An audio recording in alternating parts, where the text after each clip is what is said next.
Welcome back to our sister's house crash. We are in the middle of her renovation. On the sink side of the kitchen, there was a wall cabinet. We took that upper out, and now we are building some industrial pipe shelves to give her some open shelving, and it'll open that kitchen up.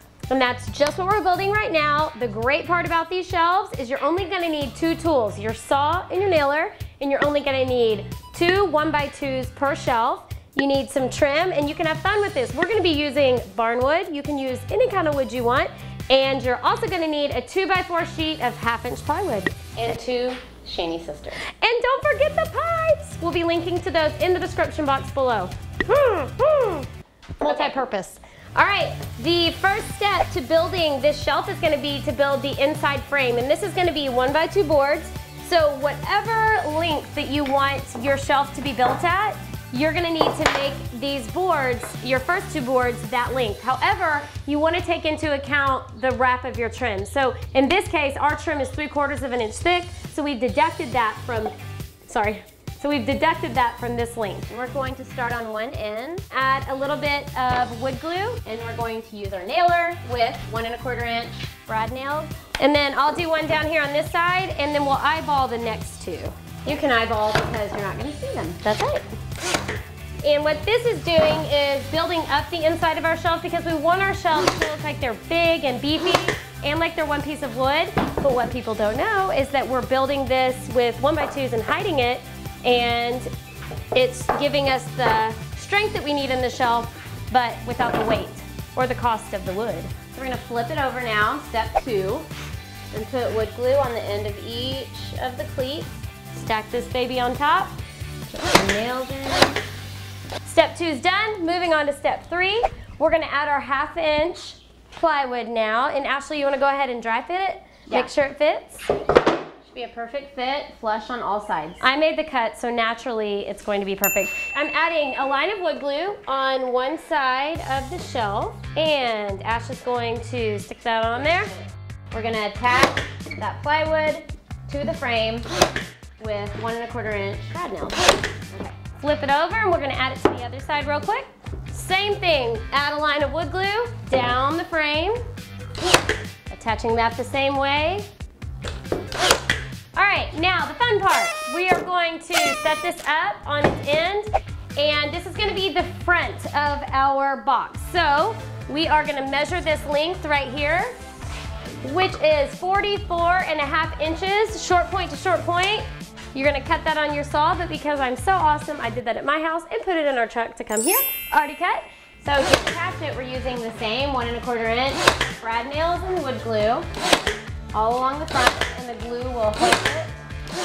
These are just 45-degree angles, guys. And if you're not comfortable with those, you can definitely go ahead and do straight cuts on each end. This is just gonna help us achieve that one solid piece of wood look that we're going for on this shelf. Now we're gonna get each side. So I'll lay this side, we'll do Ashley's first. And this is gonna be the same idea. So right here in this corner, this is gonna be your 45-degree cut. You'll meet it with another 45-degree cut that Ashley has right here. You've got a perfect seam, and then you'll do a straight edge on the back. Last piece on. Awesome, Perfect. it looks so Okay. good. So now the final step in assembly is to stain the top of this a color that matches the sides and the front, and then we can hang it up on the wall. So you wanna go hang while I stain? That sounds good. Okay, all right, a big part of these shelves is actually hanging these brackets. We already showed you them before. Again, I am gonna link in the description box below. They're so cute, you'll love them. So they come with these pipe flanges, and these have 4 screws. So you have the option of putting these into anchors. We always prefer studs, and we lucked out on Alicia's kitchen that they're actually pretty evenly spaced on this wall. Yay. So what I'm doing right here is I'm actually gonna hang it this direction, and I'm gonna make sure my studs are in these two. If these two don't hit studs, it's okay, and it probably won't the way it's turned, so we're gonna go ahead and hit those two. The first step here is to mark those studs. So I used a stud finder to find where that was, and I've marked all 4 points using this flange. Another huge step in this process is using a level. This is a shorter level, so I actually used a piece of wood on top of it and kind of balanced it. But you want to make sure that these points, even if I'm measuring, 15 inches from here to here on both sides, The countertop could be a few centimeters unlevel. My ceiling or wall could be just a little unlevel. You always want to go off of this level because that's what the shelves are actually going to be. With that being said, the other thing we need to talk about is hardware. These pipes do come with some of those anchors I talked about and some black screws, which are awesome. We're gonna need to use a longer screw. So I'm actually gonna be using SPAC screws. I'll link below to these. They're gonna be long enough to get to that stud, and they're strong. The ends are gold, so later I'll have Leisha go in and touch up paint those. You'll never see that they're there. So all I'm doing now is I'm using my Ryobi brushless driver, which I love. It's like my new boyfriend. I love it. It's amazing. I'm gonna hold this up to the wall to my points, and I'm just gonna start with one. I'm gonna make sure they're all there, and then I'll start with my top one. I think actually all 4 of those just to the stud, so that guy is never moving. Good news. All right, I got my first 2 in. Now I'm moving my way up.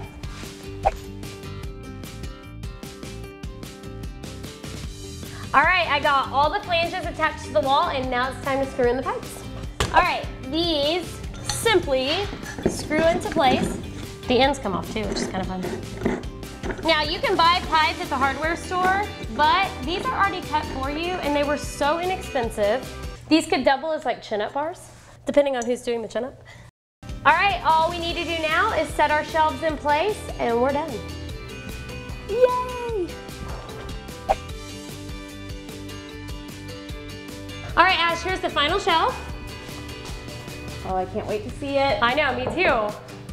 I want my kitchen like this one. I know.